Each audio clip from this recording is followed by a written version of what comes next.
اللہ الرحمن الرحیم۔ السلام علیکم ورحمۃ اللہ وبرکاتہ۔ فرشتے کن لوگوں کے حق میں دعائے رحمت کرتے ہیں؟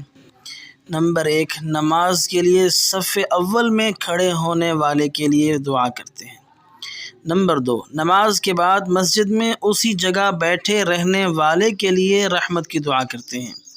نمبر 3، اللہ تعالیٰ کی رضا کے لیے مسلمان بھائی کی زیارت کے لیے آنے والے کے لیے دعا کرتے ہیں۔ نمبر 4، مریض کی بیمار پرسی کے لیے آنے والے کے لیے بھی دعا کرتے ہیں۔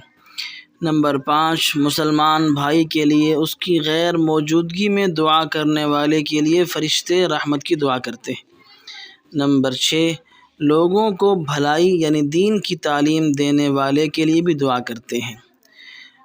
باوضو سونے والے کے حق میں بھی فرشتے دعا کرتے ہیں۔ سحری کھانے والوں کے لیے بھی فرشتے دعا کرتے ہیں۔ اللہ تعالیٰ اپنے فضل سے ہمیں بھی ان لوگوں میں شامل فرمائے، آمین۔